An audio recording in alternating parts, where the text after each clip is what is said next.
Salve aí, beleza? Aqui quem fala é o tio René e bora lá trocar ideias sobre Devil May Cry Pickle Combat. Dessa vez vamos falar novamente sobre cartas, pois é isso mesmo, já tem alguns vídeos aqui no canal a respeito do assunto, então esse vídeo vai ser para complementar os anteriores, além de fortalecer e deixar mais prático. Te convido também a assistir aos anteriores, vão estar na mesma playlist desse daqui também, para que você fique mais entendido desse assunto. Espero poder estar contribuindo, sem mais enrolas, bora nessa!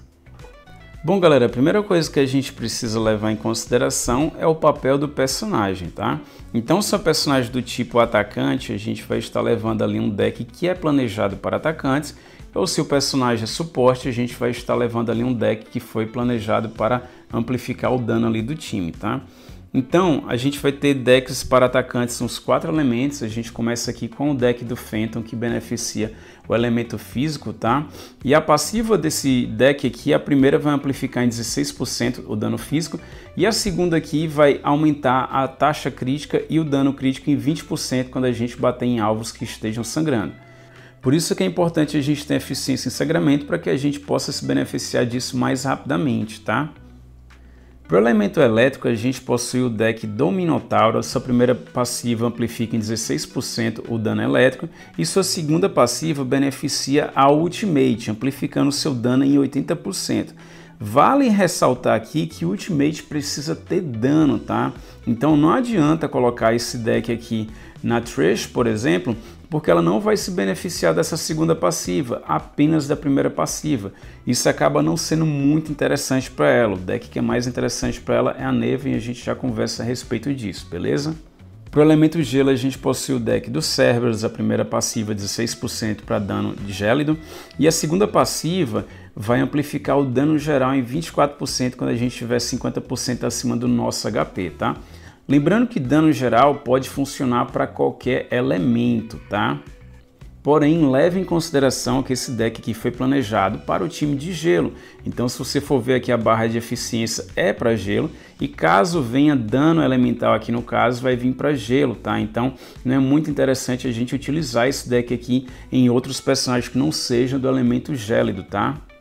E depois a gente tem o deck do Plutônio, que vai estar beneficiando ao time de fogo. Sua primeira passiva amplifica o dano de fogo em 16% e sua segunda passiva amplifica o dano geral em até 30%, tá? Então isso aqui pode beneficiar outros times, mas entra o mesmo quesito dos Cerberus, tá?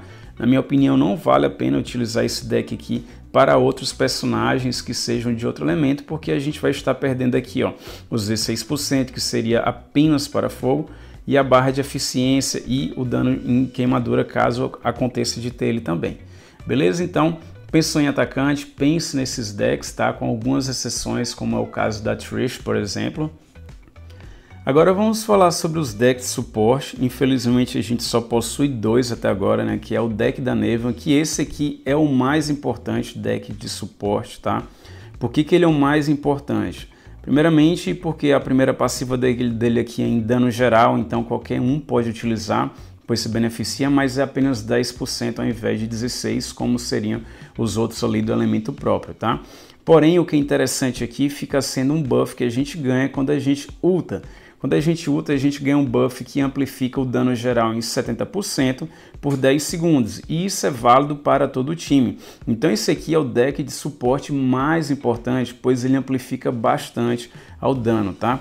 E uma coisa muito interessante a respeito desse deck é que a gente pode repetir ele. A gente pode equipar até em 3 personagens, se os 3 forem compatíveis. Só tem que respeitar aqui, ó, aos 10 segundos de duração dele, pois caso esteja lá rolando o buff da Neva e você for para o segundo personagem e ultar também, não vai subir o buff de novo, nem vai se renovar, tá? Então você tem que esperar os 10 segundos para poder ultar novamente e subir o próximo buff, tá? E cada um vai ter o seu cooldown independente lá, que são 40 segundos para cada um deles, beleza?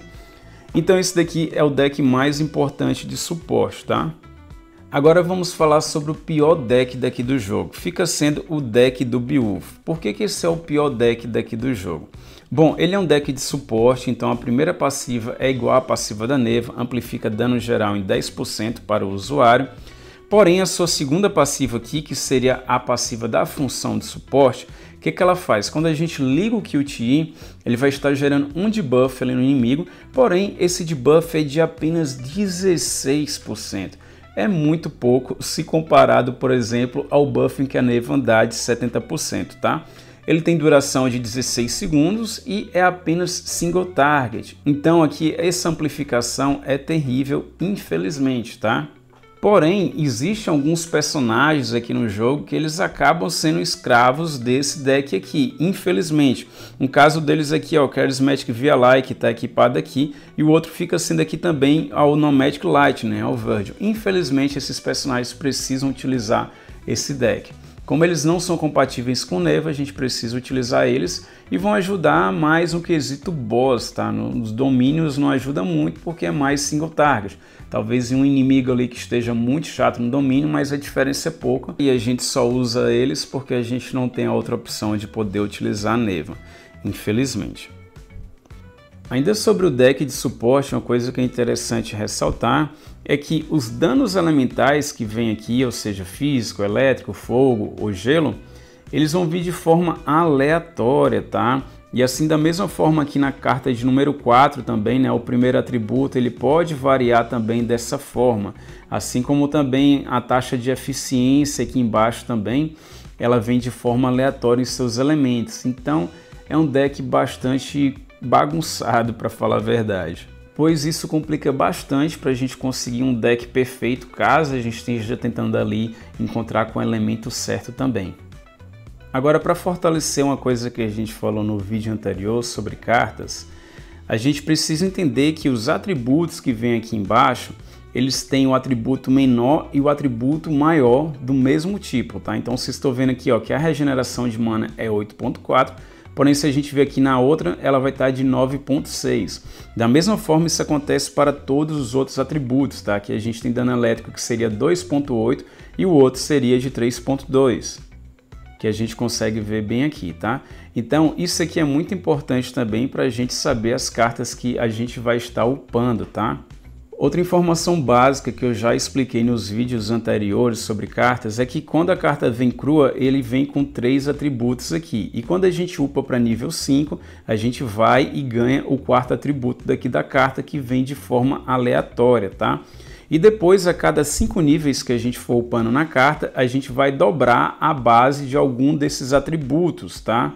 Esses atributos são dobrados de forma aleatória, tá? Então é muito difícil a gente conseguir uma carta perfeita, porque às vezes você tem os atributos ali perfeitos que você precisa, mas acaba sendo dobrado alguns atributos que você não gostaria, tá? Vamos, por exemplo, levar aqui essa carta do EJ em consideração, né? A gente tem aqui dano físico, tem regeneração de mana e tem a taxa crítica e por último aqui veio o ataque, tá? Quando essa carta era nível 0, ela não tinha o ataque aqui embaixo. E quando chegou nível 5, veio aqui o ataque. Infelizmente, tinha que ser dano crítico para ela ser mais interessante. E depois, quando eu upei ela para nível 10, o atributo aqui de regeneração de mana devia ser 8.4, ele subiu lá para 17 ou 18, se não me engano. Depois eu upei de novo, ele subiu mais 8 ponto alguma coisa. É sempre aproximadamente, tá? Então, esses atributos aqui, quando a gente vai upando de 5 em 5, a partir do 10, do 15, do 20 e do 25, eles vão subir de forma aleatória, tá? Então, é difícil a gente conseguir a carta perfeita, porque às vezes vai upar aí algum atributo que a gente não gostaria que fosse upado, tá? Então aqui essa carta, por exemplo, ela upou aqui a regeneração de mana mais 3 vezes e a taxa crítica aqui mais uma vez, tá? Era mais interessante que tivesse upado aqui o ataque físico ao invés da taxa crítica, porque o EJ é basicamente topado aí no crítico, e seria mais interessante que tivesse vindo aqui dano crítico no meu caso do EJ, beleza? Agora vamos falar sobre quais atributos são mais importantes para os nossos decks, tá? Primeiramente vamos pensar aqui no suporte, tá? E considerar o domínio, tá? No domínio, o que a gente quer para os nossos personagens de suporte é que eles ultem o mais rápido possível. Para eles ultarem o mais rápido possível, a gente tem que dar uma boa bateria de mana, de regeneração de mana para esses personagens. Então, o nosso foco aqui fica sendo a regeneração de mana. Vocês estão vendo aqui, ó, que eu tenho eficiência até em queimadura, porque eu tô levando essa carta aqui em consideração apenas a mana, tá? Então eu foquei aqui o máximo de mana que eu pude, para que o meu Dante possa ultar o mais rápido possível ali no domínio, para que assim aumente lá o debuff do inimigo que estiver sofrendo e suba o buff da neva o mais rápido possível, tá? Porém, para boss a prioridade fica sendo eficiência em elemento e a segunda prioridade mana. Então vou mudar aqui o deck para vocês verem. Então aqui, ó, pensando em boss, eu coloquei um máximo de eficiência em sangramento, considerando aqui o meu Dante, tá? Pois ele sangra. Se for de outro elemento, a gente vai colocar de acordo com o elemento, tá? Então o ideal é que seja 400. Por que a gente quer 400? Porque quando o boss chegar lá no último minuto, né, a última fase dele, ele vai gerar a base fragmentada lá de resistência do elemento, e quanto mais rápido a gente quebrar aquilo ali, mais rápido a gente vai fazer mais dano nele. Então a gente quer o maior possível. O ideal é que fosse 400, porém eu nunca consegui pegar essa carta de número 1 aqui com eficiência em sangramento, infelizmente, tá? E vocês veem aqui, ó, que as outras cartas aqui, as outras 3, infelizmente não deram bom. Só a terceira que teve mana, mas infelizmente a mana dela não subiu, tá? Então a bateria de mana aqui do meu Dante ficou bem baixa, tá? Mas isso não atrapalha tanto, porque só o start dele que vai ser mais demorado. Depois ele vai ter a regeneração dele, né, como passiva, e isso atrapalha mais o início. Depois ele consegue carregar de boa, tá?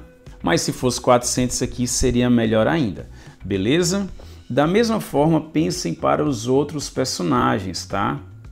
Então aqui, por exemplo, na minha Lady de Gelo, né, ela tá com o deck aqui já pensado em boss, tá? Tá com 300 de eficiência, que foi tudo que eu consegui para ela. Se eu tivesse a do meio aqui com 100 também, eu colocaria para que ela consiga resfriar o boss o mais rápido possível, tá?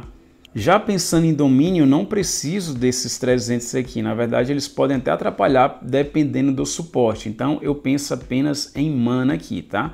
Se for um personagem que causa mais dano também, né? Por exemplo, a nossa Frost, eu posso pensar em um deck mais agressivo aqui, mas continuando aqui com a Neva ainda, pois eu vou ter um atacante principal ali para causar mais dano em cima do deck da Neva, tá? Aqui sobre o deck para os nossos atacantes, primeiro vamos falar sobre as passivas mais interessantes aqui embaixo. Vamos pensar primeiramente em domínio, tá? Galera, uma passiva que é muito legal para domínio fica sendo a cura ao eliminar alvos, tá? Ela cura em 5%, tá? Então se a gente tiver 4 cartas dessas, seria 20% a eliminar um alvo, né? Isso seria uma cura bem legal, né? Porém, conseguir as 4 cartas boas com essa cura seria bem difícil, tá? Porém, outra coisa que é muito importante também para o domínio fica sendo a eficiência no elemento, tá? Que no caso do meu EJ é sangramento, eu tô levando pelo menos 100%, pois lá onde eu estou no domínio tá já no limite do personagem. Quanto mais rápido eu sangrar os inimigos, eu vou estar ocasionando mais dano. Então por isso que eu estou utilizando essa carta ao invés de cura ao matar, tá? Então essas ficam sendo aí as duas passivas mais importantes para o domínio, tá? Agora pensando no quesito boss, a passiva ainda mais importante fica sendo aqui a eficiência no elemento, tá? Aqui no caso do EJ, pelo menos 100% é importante para a gente estar levando ali para os bosses. Claro que quanto mais eficiência a gente der, mais rápido a gente vai estar sangrando ali o boss e mais dano a gente vai estar ocasionando, tá? Porém, tem outros personagens que têm uma demanda maior. Por exemplo, o Legend Seeker, ele é um personagem que o ideal para ele fica sendo aqui 400%. Assim como o Nero Devilbringer também, pois eles não são tão eficientes em ocasionar o sangramento. O Legend Seeker fica sendo no caso do Deep Stinger dele, né? Se a gente conseguir dar os 400% para ele, melhor ainda, pois a gente vai ficar fazendo aquele dano lá em cima do sangramento dele. E da mesma forma, o Nero Devilbringer também, pois as marteladas dele não conseguem sangrar tanto. Então, se a gente dá o máximo possível aqui, melhor ainda. Porém, a gente precisa levar em consideração os atributos aqui de baixo, pois eles vão fazer uma grande diferença, tá? Então, aqui para boss, pelo menos 100%, mas pensem que quanto mais vocês conseguirem, melhor, tá? Vai ter alguma particularidade, algum atacante para outro, mas vocês vão descobrindo isso ao jogar aí e testando, beleza? Agora vamos falar sobre o atributo maior das 4 cartas e quais são os mais importantes para os nossos atacantes, tá? Isso vai ser só para a carta de número 3 e número 4, pois a de número 1 é ataque e a de número 2 é defesa, tá? Bom, a de número 3 aqui vai variar o que vem aqui nesse atributo, tá? Pode ser taxa crítica, dano crítico, HP, defesa, ataque e dano geral, tá? Já para de número 4 a gente vai ter dano elemental, ataque, HP e defesa, tá? Para atacantes, o que a gente precisa aqui na carta de número 4 é do dano elemental dele, pois a porcentagem aqui é bem maior do que caso fosse seu ataque. Ataque é 12%, se não me engano, e aqui o dano elemental fica sendo 24%, tá? Então não adianta você colocar HP ou defesa aqui na carta de número 4, porque você vai estar perdendo dano, tá? Então pensem bem nisso, tá, galera? Já vi muitos players aí com carta de número 3 e 4 com HP e defesa, tá? Mas isso a gente não quer para os nossos atacantes, a gente quer dano, tá? Então é dano elemental e depois, caso não venha nenhuma boa, você pode colocar uma de ataque provisoriamente, tá? Agora a carta de número 3 aqui, ela vai variar de personagem para personagem, tá? Pensando aqui no EJ, a gente quer dano crítico, pois esse personagem chega à taxa crítica de 100% quando ele já está no rank SS, tá? Então, para ele, com certeza, dano crítico, pois olha só a porcentagem que dá aqui dano crítico, ó. É o maior atributo de todos, 48%, tá? Então, fica sendo o atributo mais importante da carta de número 3 para o nosso EJ, tá? Já para os outros personagens atacantes, vai depender da taxa crítica que eles tiverem. Se for um personagem que tem passiva de taxa crítica, no time físico é mais fácil porque o time já tem passiva de 30, né, de cara, 35 no caso, né, considerando que todo personagem já tem 5.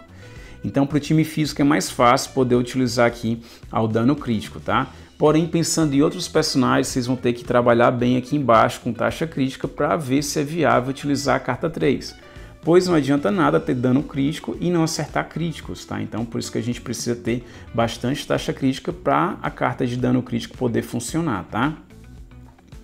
Porém, caso você não tenha uma boa quantidade de taxa crítica, a outra opção de carta aqui de número 3 fica sendo a taxa crítica, depois a gente tem o dano geral e depois a gente tem o ataque, tá? O ataque é o que menos contribui, pois é 12,2 e o dano geral é 14,44, então a gente tem 2% a mais do que se fosse o ataque, no caso, tá? Galera, sobre a carta de taxa crítica, ela é meio que boa e ruim ao mesmo tempo, né? A parte boa dela é que ela aumenta a nossa taxa crítica, a gente tem mais chance de dar crítico, porém em apenas mais 24%. E se seu personagem só tem 5% de base ali, fica em torno de 29%, o que não é muito, infelizmente, tá?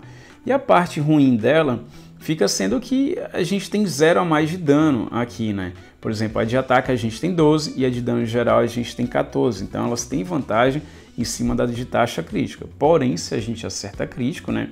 Os críticos eles são 1,75% do dano que a gente estaria causando, né? Então a gente teria vantagem caso a gente acertasse crítico. O que seria legal para essa carta é que ela fosse mais generosa aqui nessa porcentagem, sei lá, uns 40% já seria legal, pois assim a gente ia conseguir colocar mais personagens em 100%, tá?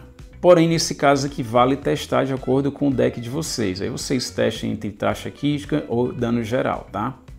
Agora vamos falar sobre os atributos de baixo da carta, que é basicamente o coração da carta, né? Quais são os atributos mais importantes?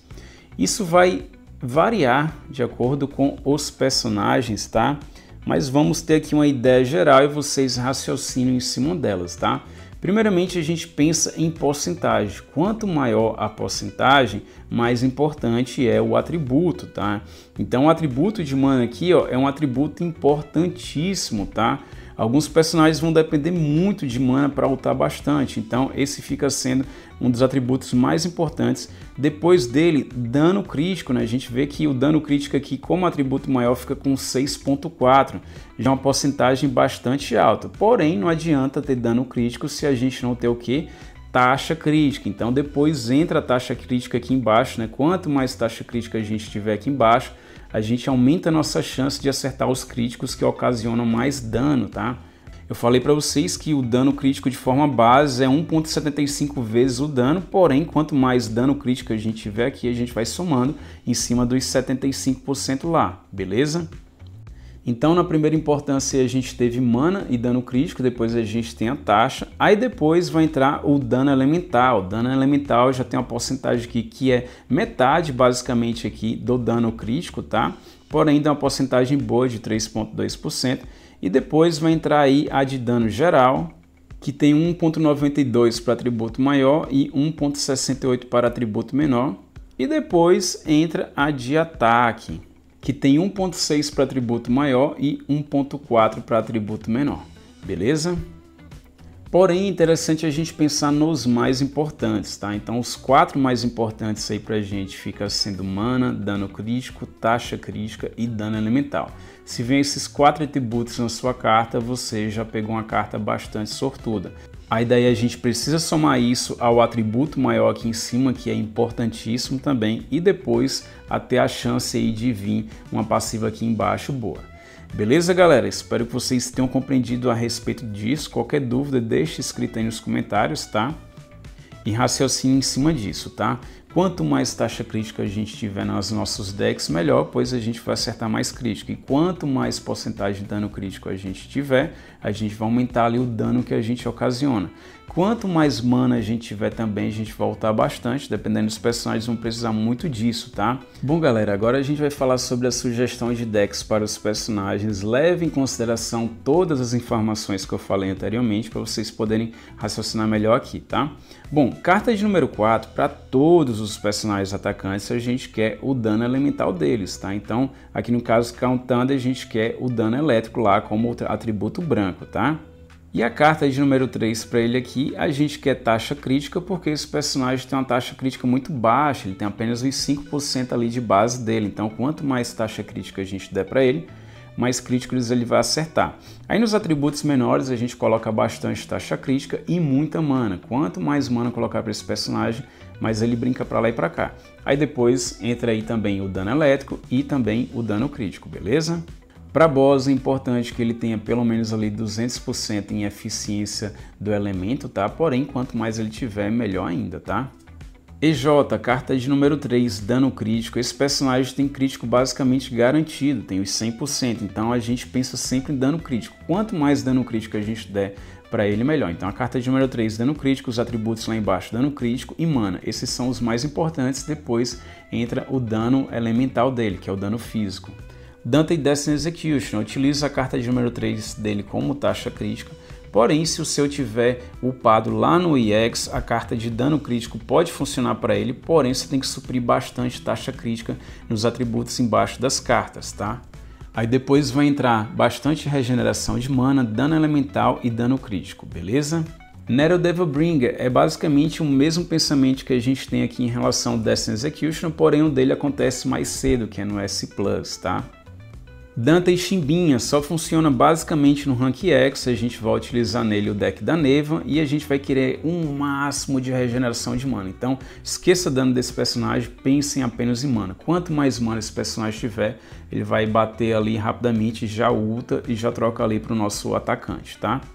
No Magic Lightning deck do Beowulf, quanto mais mana também ele tiver, mais rapidamente ele ulta, então a gente só quer ativar o Q-T, ultar, jogar Style Skill e sair. Dante Fist of Salvation, aqui vai ter algumas variações. Se você pensa nele como atacante, aí você utiliza o deck do Plutônio, pois tem a passiva lá 16%, a carta de número 4 vai vir dano fogo com facilidade, né? E os atributos menores você vai pensar aí também em dano de fogo, né? Bastante mana para esse personagem, quanto mais ele ultar, mais rapidamente melhor, tá? Agora pensando ali no quesito de suporte, tá? Ele vai poder funcionar tanto com a Neva quanto com o Beowulf. O Beowulf é a pior opção, como a gente já falou, o pior deck do jogo, infelizmente, tá? Porém, a Neva é mais interessante. Se você colocar a Neva nesse personagem, por exemplo, aí você foca só em mana para ele lutar rapidamente e o seu atacante depois bater fazendo uso dessa Neva e do ultimate dele, beleza? Virgil Devil Crush ele tem duas opções, Beowulf ou Neva, fica a critério de vocês. Eu acho a Neva mais interessante pela amplificação, então aí no caso seria Neva em muita mana. Dante Demon Hunter, deck da Neva, com certeza bastante regeneração de mana para ele, tá? Lei de Gelo também entra aí com o deck da Neva, tá? Via Eternal Nightmare, a gente utiliza aqui o deck do Cerberus. Aí aqui vai variar. Se você joga com o personagem apenas fazendo uso do QT, aí você ignora a regeneração de mana dele, né, porque ele não vai precisar, e foca em taxa crítica, dano crítico e dano elemental, tá? O atributo de número 3 do personagem pode variar entre taxa crítica, dano geral e dano crítico, tá? Vai depender de como tá o seu personagem e suas taxas, tá? Dante Blazing Tempest, eu utilizaria o deck do Plutônio, carta de número 3 com taxa crítica, tá? Se for utilizar ele na condição de suporte, eu utilizaria Beowulf, tá? Embora Beowulf seja um deck bem ruim, por sinal, tá? A Neva funciona com ele, porém a Neva não funciona bem. Quando você aperta a primeira queda giratória, já ativa a Neva, tá? Então não funciona muito bem, porque o que a gente quer com esse personagem é cair girando até ultar, e depois a gente joga a Style Skill para poder trocar. Mas aqui na primeira girada dele ele já ativa a Neva, então infelizmente não funciona bem o deck da Neva com ele, tá? A ladyzinha normal, Swift Arsenal, a gente utiliza o deck da Neva, então quanto mais mana a gente der para ela, melhor.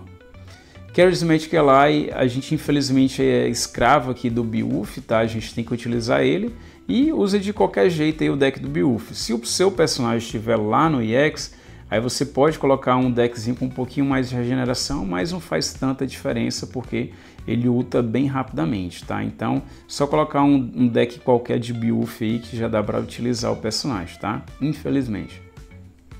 Neruzinho a gente utiliza o deck da Neva, tá? Ele entra aí na função de suporte. A Lady Spark Knight também a gente utiliza o deck da Neva.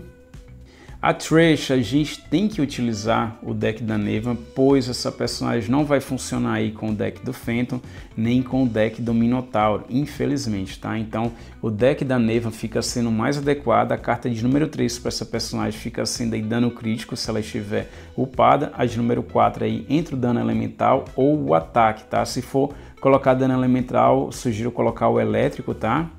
E os outros atributos, entre aí o padrão que a gente falou, né? Regeneração de mana, dano crítico, né? Porque quando ela está upada, ela tem crítico garantido, né? Quando está ultada. Depois dano elemental e taxa crítica para as outras situações, beleza?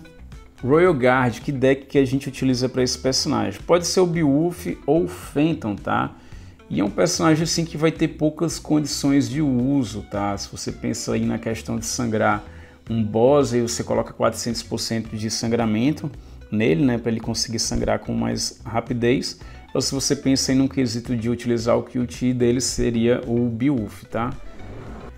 Lady Hellshake, a gente utiliza aí o deck do Minotauro, pensando na condição de atacante para ela. Essa personagemzinha surpreendeu como atacante, né, por sinal.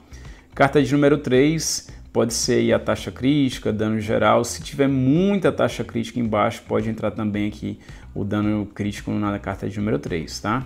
Pensando no quesito aí suporte, dá para utilizar a Neva nela também, tá? Virgil Mirage Slayer, a gente utiliza aqui o deck do Cerberus, tá? Carta de número 3, taxa crítica, porém precisa testar de acordo com a taxa que ficar embaixo, podendo rodar aí com dano geral ou até dano crítico, dependendo de como for embaixo, tá? Quanto mais mana, taxa crítica, dano elemental e dano crítico a gente dá nos atributos de baixo, melhor para o personagem, tá? Virgil Legend Seeker, o que é que a gente dá para esse personagem, tá? O deck dele fica sendo o Phantom, tá? Nos atributos de baixo é importante que a gente dê bastante taxa crítica para esse personagem. Ele vai ter algumas taxas críticas de passiva e tem já 35% de natureza, tanto pelo estar no time físico quanto 5% natural. Então ele já tem mais taxa crítica. Então a carta de número 3 para ele, minha sugestão também fica sendo dano crítico, pois dano crítico funciona para ele, tá?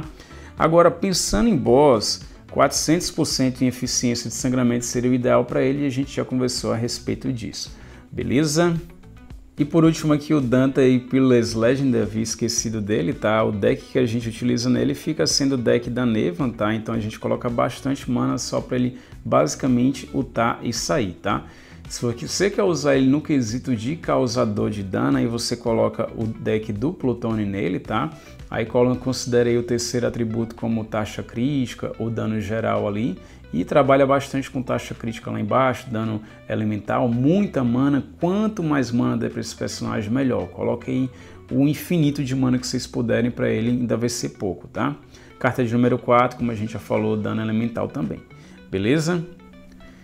Galera, então é isso, tá? Lembrem que os suportes para boss a gente quer colocar o máximo possível de eficiência em elemento para a gente conseguir causar o elemento rapidamente no boss ali, tá? Então a gente sacrifica mana e coloca bastante disso daí. Agora, se vier bastante disso daí com mana, melhor ainda, porque é as duas coisas que a gente vai precisar. A taxa e a mana. Já pensando em domínio, a gente já pensa aí no contrário, né? Muita mana. E se vier taxa também, por que não, né? Mas o mais importante fica sendo mana para os domínios, tá? Bom, galera, então é isso, tá? Acredita aí que agora a gente fecha sobre esse assunto. Caso você ainda tenha alguma dúvida a respeito disso, deixe escrita nos comentários. Mas se você ainda não viu os vídeos anteriores que estão na mesma playlist desse aqui, te convido a assistir, tá? Lá pode estar ajudando a complementar e fortalecer o conhecimento nesse assunto, tá?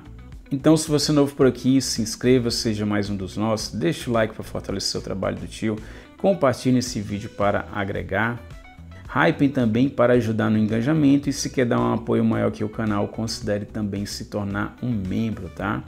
Então, deck perfeito para vocês, deck perfeito para mim e Devil May Cry. Nós vamos em busca do deck perfeito que a gente nunca encontrará.